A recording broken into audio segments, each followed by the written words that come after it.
बच्चा बच्चा है भारत की तकदीर। बच्चा बच्चा है भारत की तकदीर। बच्चों के प्रति हो हम, बच्चों के प्रति हो हम और भी गंभीर। बच्चा बच्चा है भारत की तकदीर। बच्चा बच्चा है भारत की तकदीर।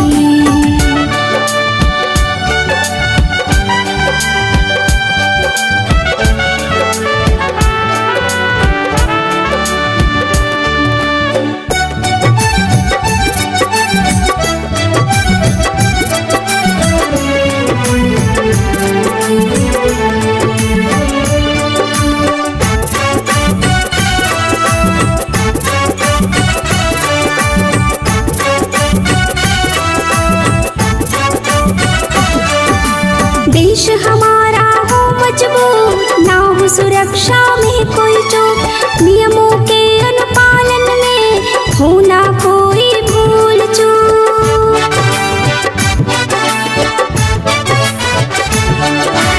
देश हमारा हो मजबूत, ना हो सुरक्षा में कोई चूक। नियमों के अनुपालन में हो ना कोई भूल चूक। सुरक्षा नियमों की स्कूलों में बच्चे ही बनाए कल के देश में। आज के बच्चे ही बनाए कल के देश में। बच्चों के प्रति हो हम, बच्चों के प्रति हो हम और भी गंभीर। बच्चा बच्चा है भारत की तकदीर।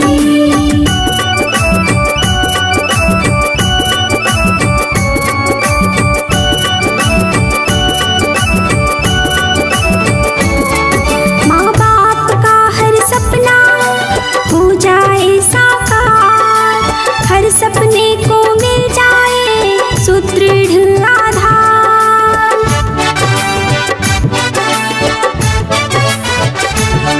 माँ बाप का हर सपना हो जाए साकार। हर सपने को मिल जाए सुदृढ़ आधार। शिक्षा जगत निभाए अपनी जिम्मेदारी। अभिभावक भी समझे अपनी भागीदारी। आज के बच्चे हैं कल के भाग्य लकीर। आज के बच्चे हैं कल के भाग्य लकीर। बच्चों के प्रति हो हम, बच्चों के प्रति हो हम और भी गंभीर। बच्चा बच्चा है भारत की तकदीर।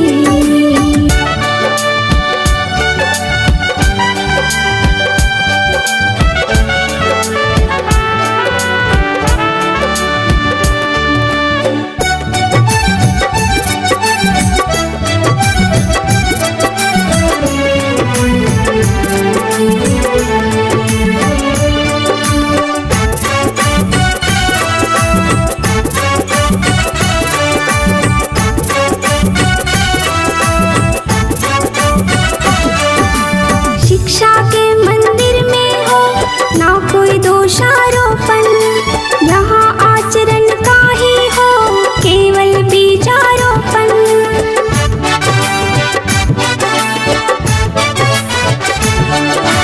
शिक्षा के मंदिर में हो ना कोई दोषारोपण। यहाँ आचरण का ही हो केवल बीजारोपण। बीरबल की है यही पुकार बाल सुरक्षा बने प्रवीर। बीरबल की है यही पुकार बाल सुरक्षा बने प्रवीर। बच्चों के प्रति हो हम, बच्चों के प्रति हो हम और भी गंभीर। बच्चा बच्चा है भारत की तकदीर। बच्चा बच्चा है भारत की तकदीर। बच्चा बच्चा है भारत की तकदीर।